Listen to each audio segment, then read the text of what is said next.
Pinoy Auto Transporter.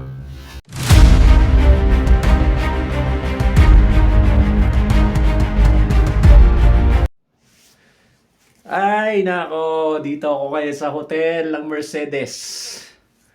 Yan. Bigyan ako ng isang unit ng hotel. Yan. Ay, buhay. Andun yung bathroom, shower room, kitchen. Tapos bukas malalaman kung ano yung update para dun sa pyesa ng truck.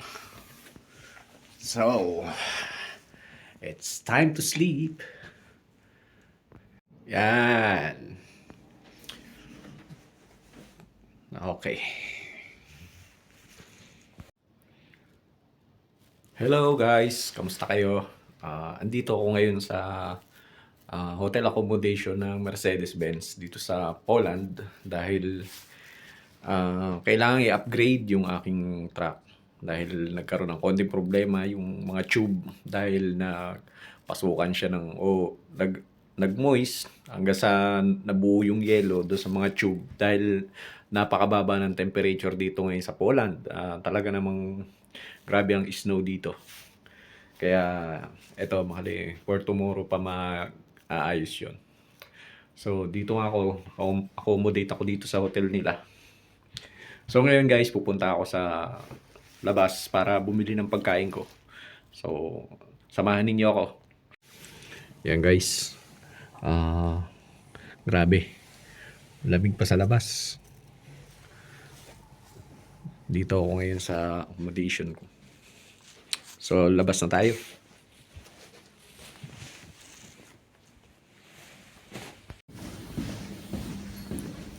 Baba na tayo guys dito sa parking lot ng Mercedes.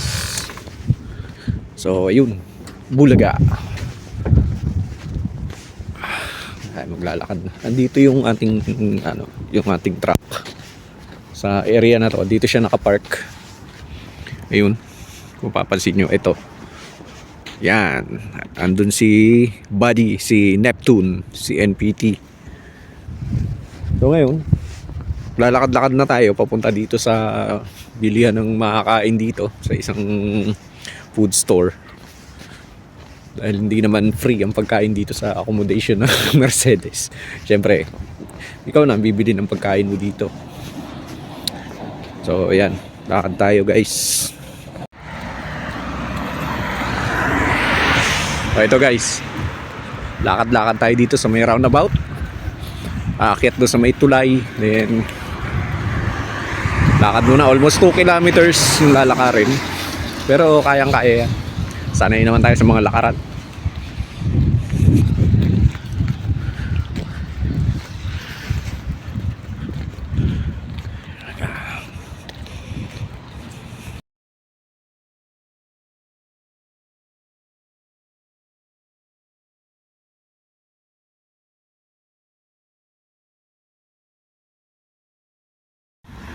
Ala, sige, lakad.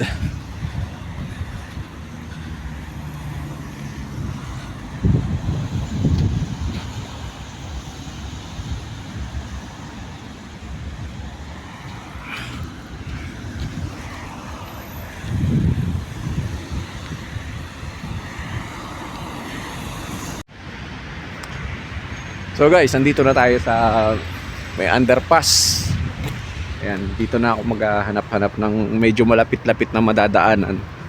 Dahil kung iikot pa ako doon sa may grocery store, medyo malayo.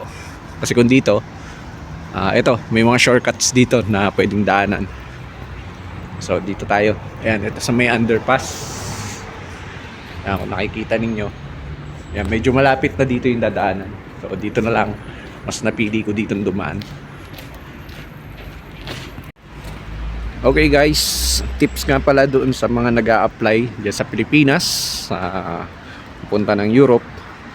Makipag-ugnayan lang kayo doon sa inyong mga agencies. Tapos kung ano man yung kanilang mga hingin sa inyo,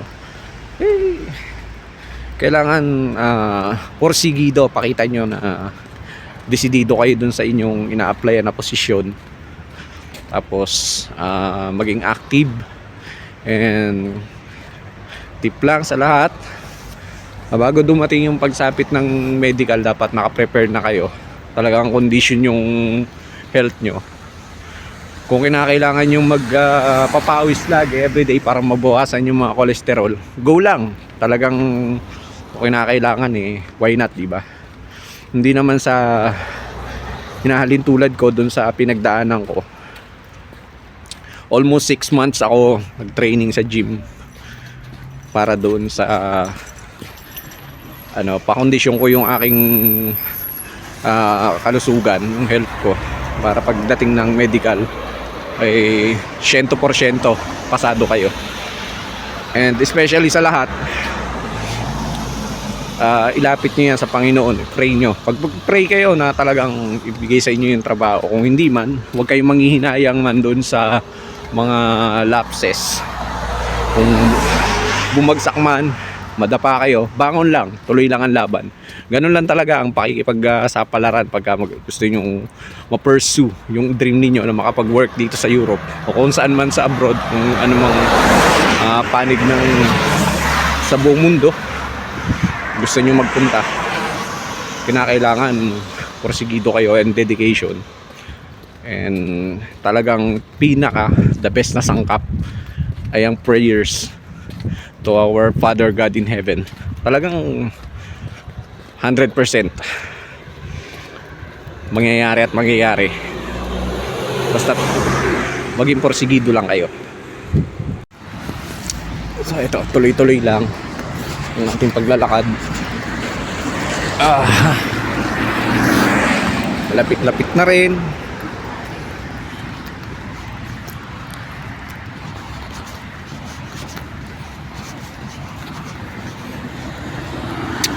Salubong natin yung mga locals dito. Naglalakad din sila.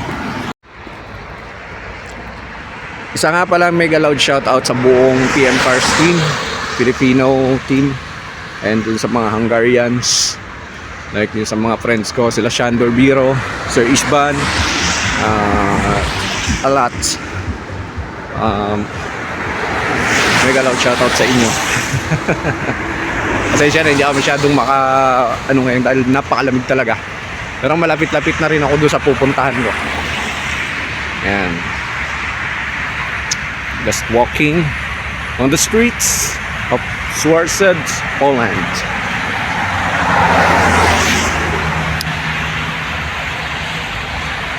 And yun sa mga kababayan natin dyan sa Pilipinas, mega loud shoutout sa inyo lahat. At ituloy nyo lang yung dreams nyo na sa pag-apply punta dito sa Europe, Canada, New Zealand.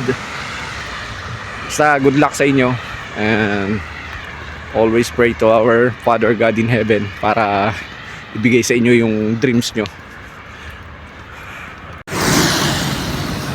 Ito guys, meron din ditong warehouse. So kung sa atin sa Pilipinas yung Makiling Builders, ito meron din sila dito, ibang version naman. Ito yung mga bricks, yan, po-forklift na lang yan. Grabe. Yan. So ito yung highway, motorway yan. Wow, meron pala ditong malapit na parking. So ayun yung isang gasoline station. Maganda siguro mag-park dyan next time na bumalik ako dito. Then malapit din siya sa market para hindi na naglalakad. By Monday baka dumaan ako dito, makapamili ako. Yan, yung Leroy Merlin. Leroy Merlin. Yan yung kanilang Home Depot. Ayan guys, bumili ako ng isang roasted chicken. Nagkakahalaga siya ng 36 zloty, equivalent of 8 euro. Yan, si brother. Ito. Guys, ito, nakabili ako ng isang roasted chicken, 1 whole. Nagkakahalaga lang ng 8 euro. Talaga namang mukbang ako nito mamaya doon sa hotel. Ngayon, pupunta na lang ako dito sa isang outlet. Ayan, nakikita nyo yun. Medyo malayo. Yan, may bibilin pa ako dyan. Kailangan ko ng panulak pa, inumin. Sarap sigurong KFC. Kaya lang may chicken na ako eh. Update ko kayo mamaya guys kung anong mabibili ko dito. Okay guys, nakabili lang ako ng isang maliit na soft drinks. Okay na to. Sulit na, solved na ang aking hapunan nito.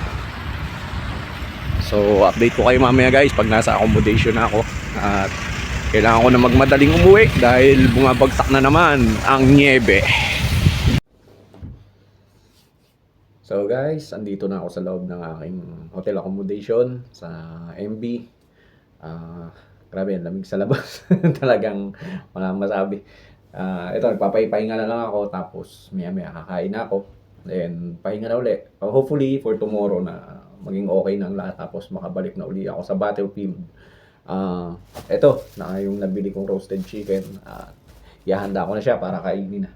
So, guys, maraming salamat sa inyong pagsubaybay sa aking vlog. And just like, share, and subscribe para kasama pa ang iba nating mga kaibigan sa pakikipagsapalaran dito sa Europa. So, maraming salamat sa inyo and see you next time. Bye!